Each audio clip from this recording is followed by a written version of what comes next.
pasa al tablero Darío Hidalgo, experto en planificación del transporte urbano y miembro del centro WRI ROS para ciudades sostenibles. Pregunta Juan Camilo Oliveros, decano de la Facultad de Ciencias Sociales y Humanidades de la UTB. Darío, muchas gracias, muy agradecido por su presencia en la universidad.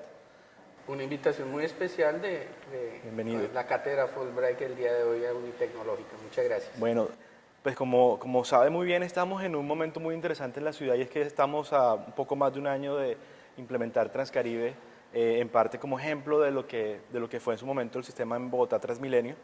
Sin embargo, hablaba ahora en su presentación de una creciente percepción negativa hacia los sistemas estilo Transmilenio y Transcaribe en general en buena parte del mundo y en particular en Bogotá. ¿Cómo llevó Bogotá a esa situación de que la gente ya no quiera tanto el sistema como era en un principio? ¿Qué se hizo mal? ¿Qué se dejó de hacer? Bueno, es un proceso largo, pues ya llevamos 17 años desde la puesta en marcha del proceso original. El sistema Transmilenio estaba planeado para crecer a 388 kilómetros en este lapso de 16-17 años y esa inversión no fue posible llevarla a cabo por diferentes motivos y tal vez el principal motivo fue que perdió el impulso político y el favor político por seguir adelante, seguir expandiendo y seguir mejorando en un debate que pues la ciudad lo necesita, pero que nos quedamos en el debate entre si hacíamos el metro o seguíamos expandiendo Transmilenio cuando lo que necesitamos es los dos sistemas de transporte. Correcto, y hoy el debate en gran parte, pues pensaría uno que lo ha ganado Metro en la medida en que se está trabajando mucho en la planeación del metro, pero aún nada que se hace. Además de que retrasa la inversión en Transmilenio, ¿cómo ve usted el metro hasta ahora en cuanto a su plan? ¿Es conveniente el trazado que tiene? Esto que alguna parte de su trazado coincide con la troncal de Transmilenio también, ¿cómo lo ve? Pues es un buen proceso que se ha hecho con mucho trabajo a través de definición de trazado, desde el punto de vista técnico, una definición de ingeniería básica que le apuntaba a un trazado subterráneo, pero que desafortunadamente tiene un costo muy elevado de 260 millones de dólares cada kilómetro, y luego una revisión a partir del acompañamiento que hace la banca multilateral del proyecto y ahora también el Metro de Santiago, para que el trazado en este momento que está planteado y que está aprobado por el Consejo de la Ciudad, que tiene buena aprobación también del gobierno nacional, sea un trazado elevado, básicamente sobre el mismo recorrido, aprovechando mucho la información que ya se había recogido y en un tramo muy importante de la ciudad de la avenida Caracas, coincidiendo con el corredor troncal para reforzar la capacidad de este importante corredor de la ciudad.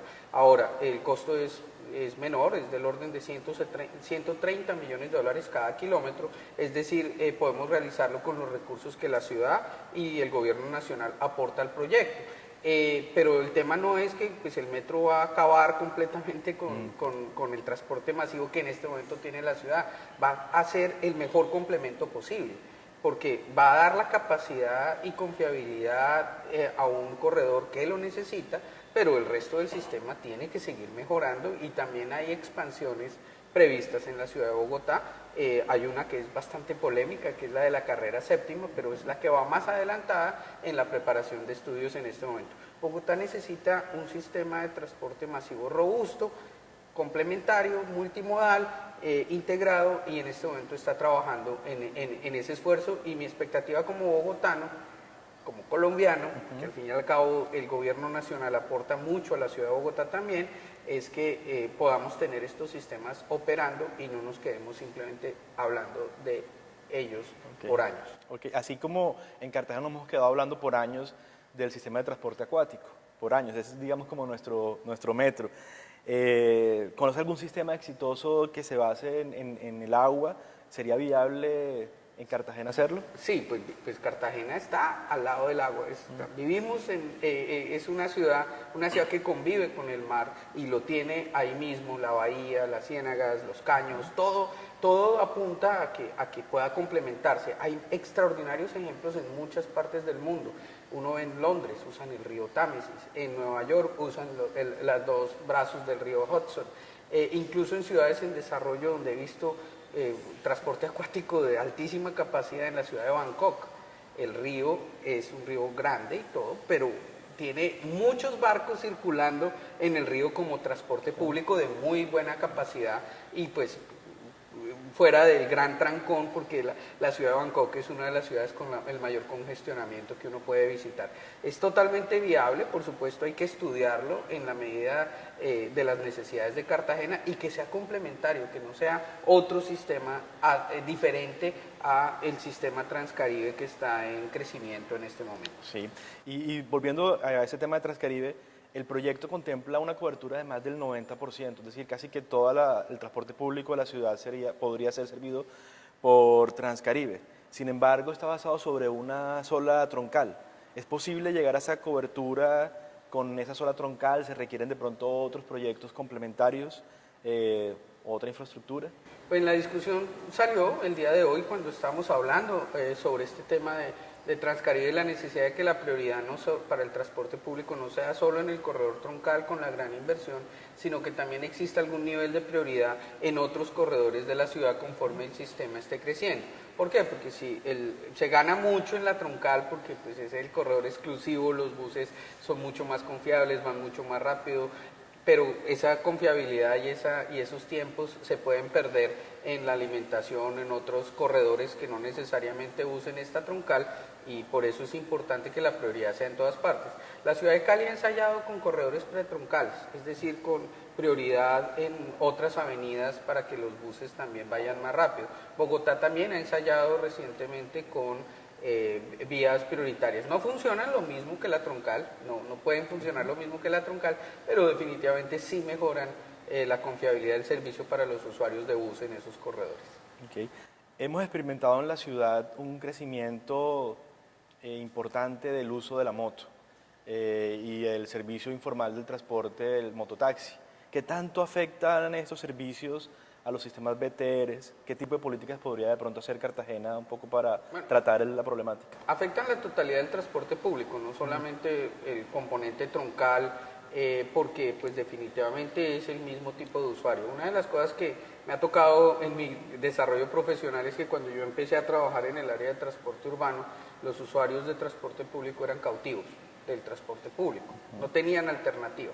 Con el incremento de ingresos de las personas y la bajada de costos, tanto de adquisición como de operación de las motocicletas, la motocicleta es una opción, es una alternativa real al transporte público. Y con la entrada de personas que ofrecen ese servicio porque los demás los están necesitando, este transporte informal o mototaxismo definitivamente es una competencia a los servicios organizados. Es muy complejo el tema, tiene un componente social de difícil manejo, y es que hay unas personas que están derivando la totalidad de su ingreso de la motocicleta, o los que la usan les sale económico y pues no van a querer moverse al transporte público. Con la motocicleta nos toca mirar cosas muy importantes, y es cómo gestionamos el estacionamiento, cómo gestionamos impuestos o el seguro obligatorio de incidentes, de accidentes de tráfico, porque ese seguro está asociado al valor del vehículo y para vehículos muy pequeños ni siquiera se cobra. Entonces hay que mirar algunos desincentivos económicos o administrativos, como los que han ensayado un poco aquí en Cartagena con el pico y placa para las motocicletas, el día sin moto, pero ir un poquito más allá porque los verdaderos desincentivos son económicos. Es complejo, y la única manera que podemos hacer es tratar de trabajar en las dos líneas al mismo tiempo. Mejorar el transporte público en su cobertura y que mantenga un alto nivel de calidad, y gestionar la demanda por el uso de la motocicleta. No quiero decir que sea fácil, pero si no lo hacemos podemos estar en una situación peor en algunos años. Okay. Cartagena es una ciudad bastante desigual, con una pobreza, lo comentaba usted también en la presentación, bastante prevalente. Cuando comenzaba Transcaribe, muchos decíamos como, bueno, va a ser una oportunidad para que haya una mayor integración social. De pronto ahí puede confluir diferentes sectores de la población en un mismo modo de transporte. ¿Qué más se puede hacer para que Transcaribe ayude a cerrar la brecha?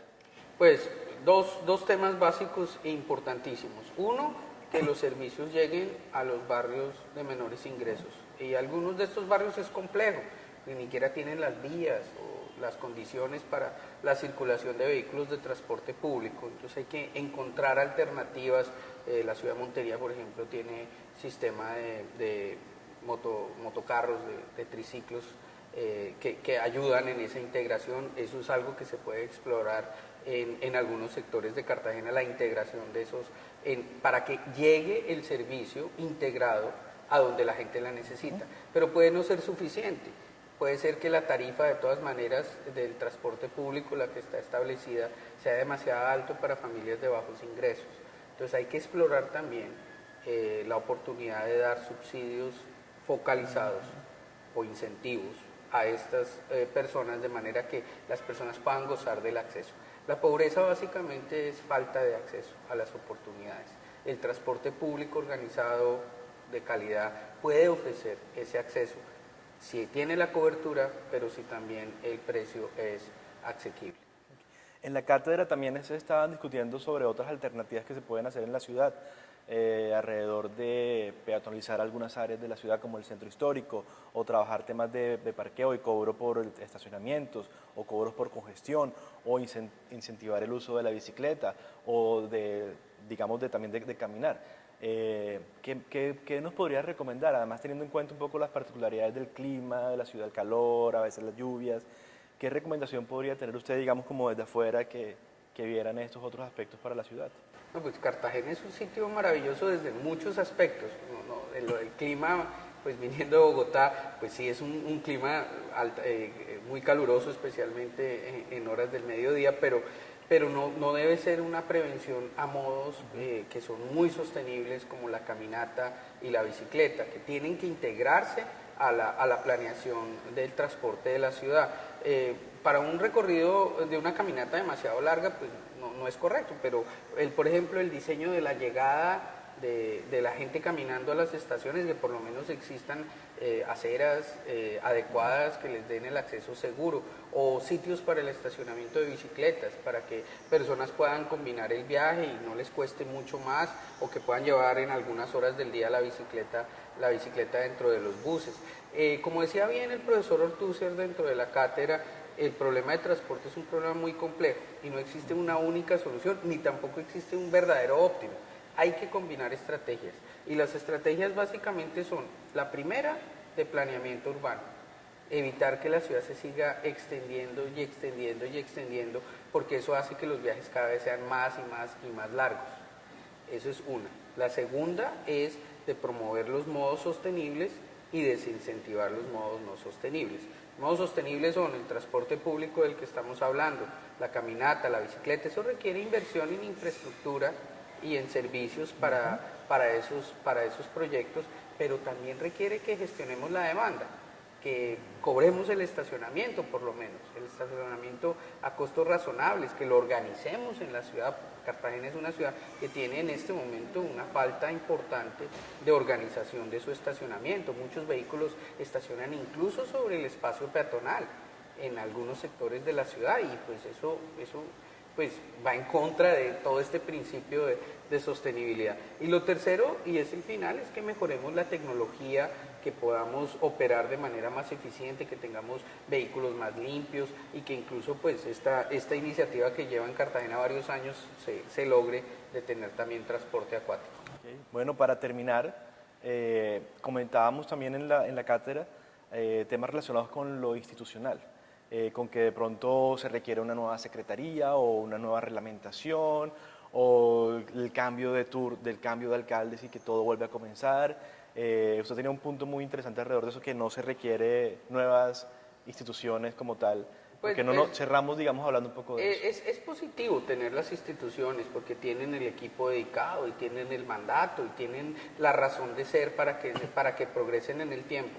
Pero más importante que tener un decreto, un plan o una institución, es tener una visión de ciudad adecuada, que decía también el profesor Víctor Cantillo de la Universidad del Norte, saber hacia dónde queremos llevar la ciudad, hacia una ciudad más sostenible, una ciudad que además, pues en el caso de Cartagena, tiene que ser resiliente al cambio climático por el sitio donde está, y que le apunte a estos temas que hemos venido discutiendo en esta entrevista, la bicicleta, la caminata, el transporte público.